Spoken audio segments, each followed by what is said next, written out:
Solar Stiff, by Charles A. Stopher.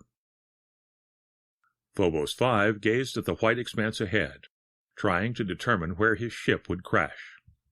Something was haywire in the fuel system of his inner star runabout. He was losing altitude fast, so fast that all 5 pairs of his eyes couldn't focus on a place to land.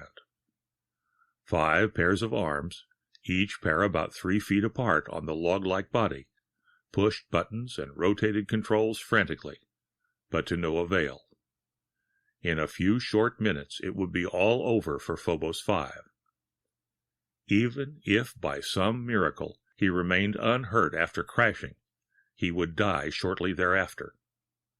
The frigid climatic conditions of the third planet were deadly to Mercurians. He thought once of donning his spacesuit, but decided against it. That would merely prolong the agony. From Planet 3, when one has a smashed space cruiser, there is no return. Phobos 5 knew that death was riding with him in the helpless ship. The situation did not necessarily dismay him. Mercurians are philosophers. Phobos 5 ceased to manipulate the unresponding controls.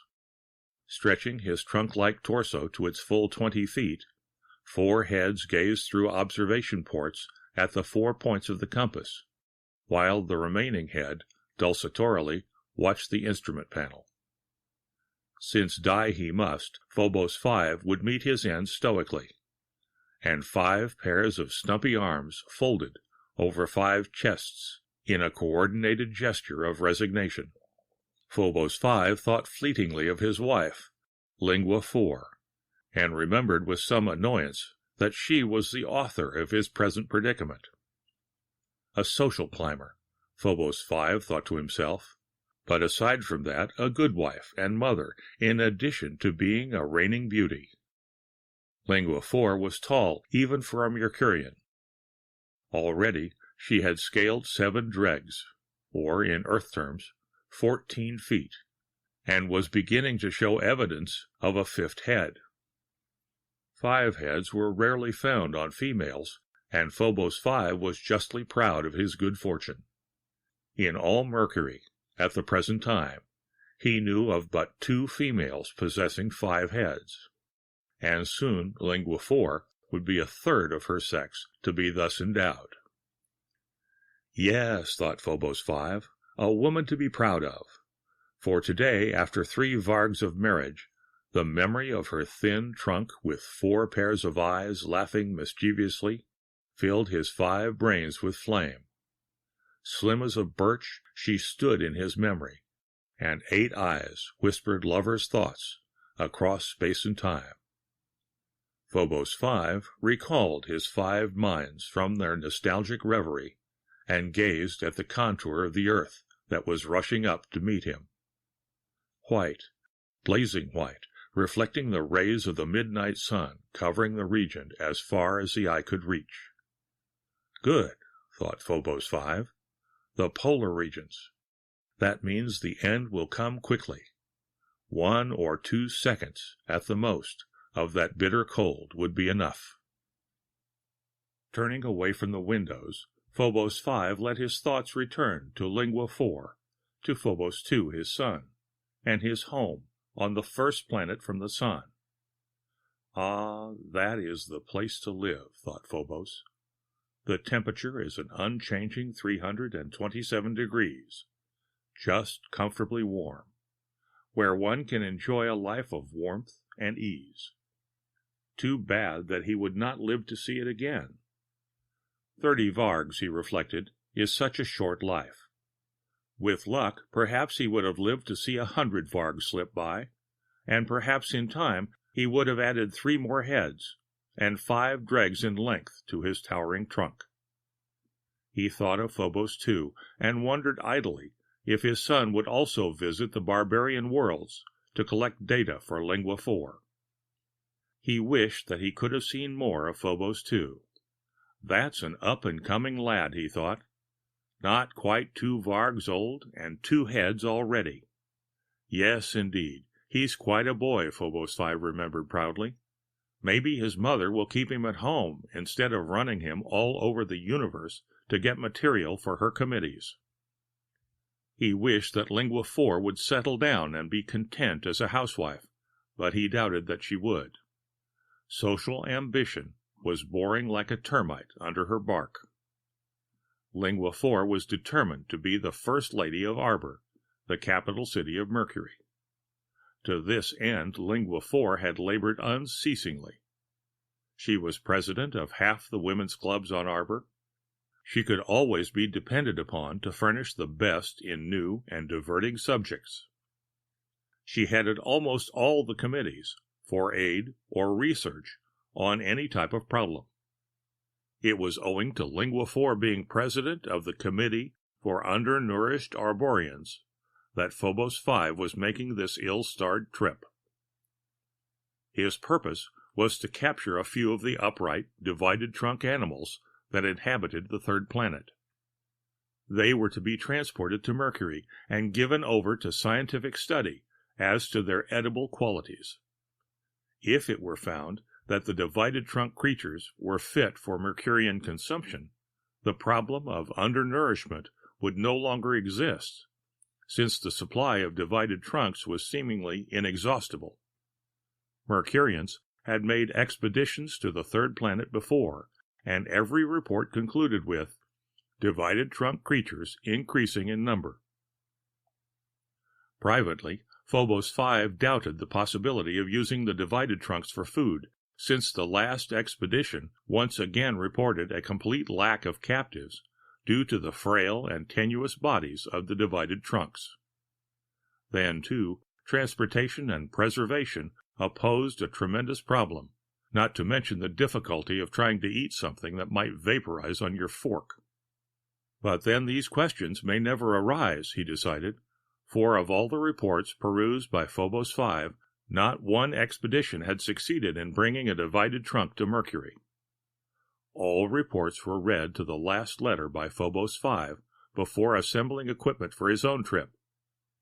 In the reports he had noted many of the difficulties of the earlier missions. Planet 3 was impossible for Mercurians without a heated spacesuit. The temperature of the planet was so low that it would literally freeze a Mercurian stiff in a matter of seconds. The casualties on the early expeditions had been numerous. Many Mercurians had succumbed to the bitter cold due to flaws in spacesuits and other accidents. A break in the suit meant instant death.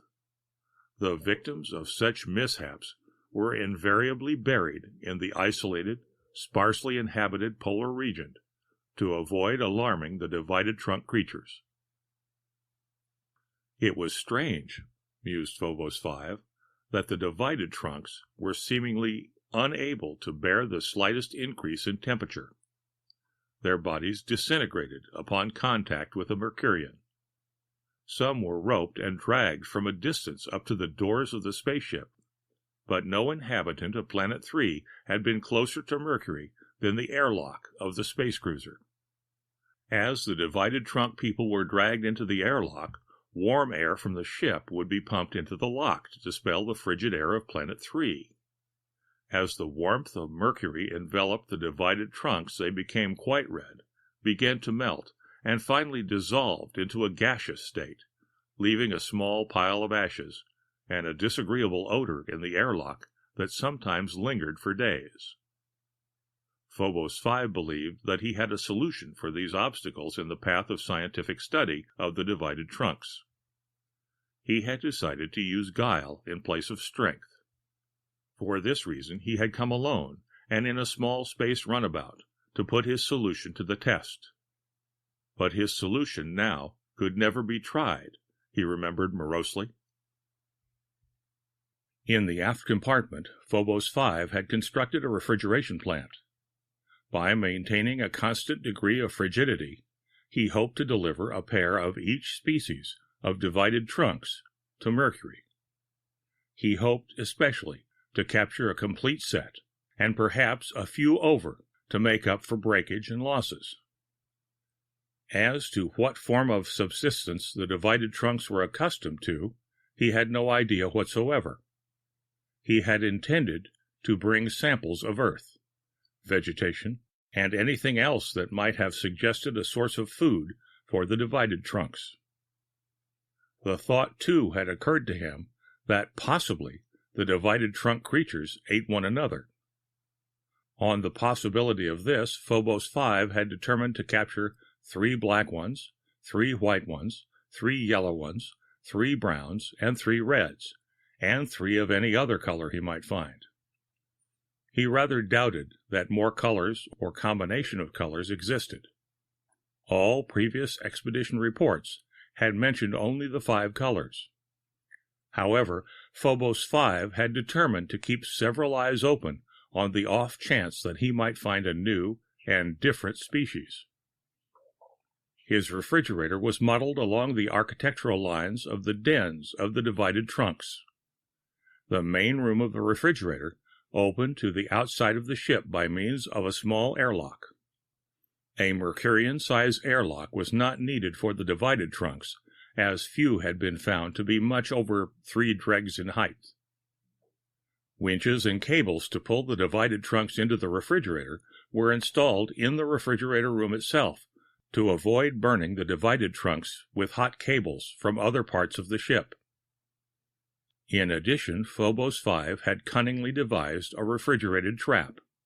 This, too, was designed to simulate the caves of the divided trunk creatures, but was smaller. It was constructed with entrances readily seen and exits well hidden. Phobos 5 had expected great things from his trap.